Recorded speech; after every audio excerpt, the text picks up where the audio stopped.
सवाल नंबर 4 में हमसे ये पूछा गया है कि कुछ लफ्ज़ दिए गए हैं और हमसे ये कहा गया है कि उनके एराब लगाएँ। तो एराब का जो सवाल है ये बहुत ज़्यादा अहमियत रखता है। हम इसके बारे में आपको पहले भी बता चुके हैं। तो हम देखते हैं कि कौन से लफ्ज़ जो हैं वो दिए गए हैं। तो एराब की मदद से तलफ़्फ़ुज़ वाज़ेह करें।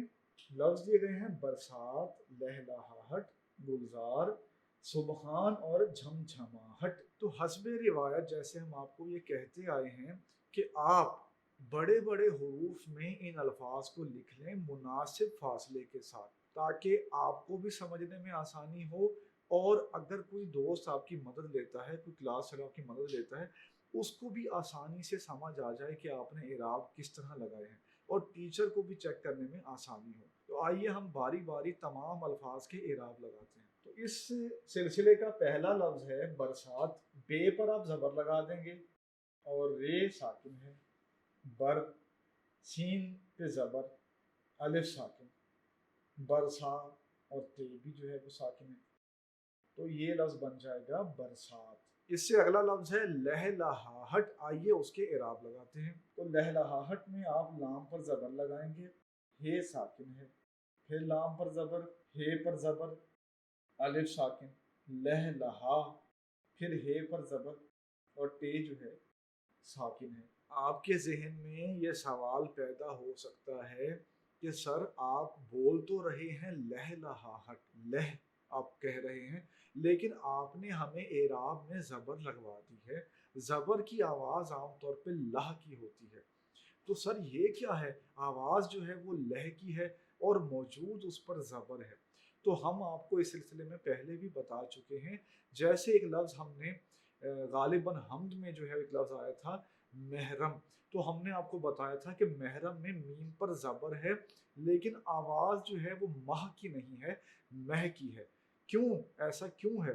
आपको याद आया होगा हमने आपको बताया था कि इसमें ज़बर जो है वो मजहूल है। एक ज़बर होती है मारूफ, जिसे अच्छी तरह उसका इजहार करते हैं, उसे खुल के अदा करते हैं, उस ज़बर को कहते हैं मारूफ। और जिस ज़बर का खुल कर इजहार ना किया जाए, वो थोड़ी ढके छुपे अंदाज में उसका इजहार हो, उसको कहते हैं मजहूल। तो इसमें आप ज़बर लगाएंगे, लेकिन अपनी मालूमात के लिए आप अपनी नोटबुक पे लिख देंगे कि इसमें ज़बर मजहूल है। ज़बर तो आएगी, लेकिन लहलहाहट जो है वो लफ्ज़ नहीं पढ़ा जाएगा, लफ्ज़ पढ़ा जाएगा लहलहाहट। तो आइए बढ़ते हैं इससे अगले लफ्ज़ की तरफ। इससे अगला लफ्ज़ है गुलज़ार।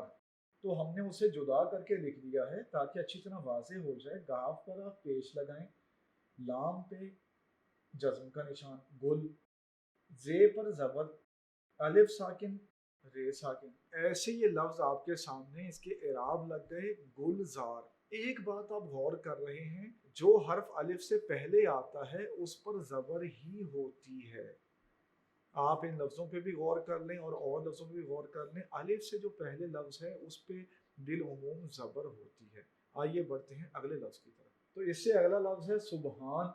सुबहान में आप सीन पर पेश लगाएं, बे साकिन, हे पर जबर, अलिफ साकिन और नून साकिन। ऐसे ये लफ्ज आपके सामने इसके एराब आ गए और इसको पढ़ा कैसे जाएगा? सुबहान।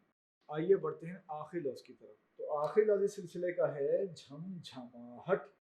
झम, झे पर जबर है, मीम साकिन है, फिर झे पर जबर है, मीम पर जबर है, अलिफ साकिन है, झमझमा, हे पर जबर और ते जो है साकिन है। ऐसे लफ्ज बन गया। इसके अलावा हमने लगाए झमझमाहट। हम आपको याद कराते चलें कि झे एक हर्फ है। जैसे भे, फे, थे हर्फ होते हैं, झे एक हर्फ है, इसलिए दो चश्मी हे से धोखा नहीं खाना। दो चश्मी हे उर्दू का कोई हर्फ नहीं है, बल्कि ये हरफों के बीच में आती है, तो फिर ये हर्फ बनते हैं। हमने आपके सामने इस सवाल में दिए हुए तमाम अल्फाज के इराब लगाए और उनके दुरुस्त तलफ़्फ़ुज़ से आपको आगाह किया। आइए बढ़ते हैं अगले सवाल।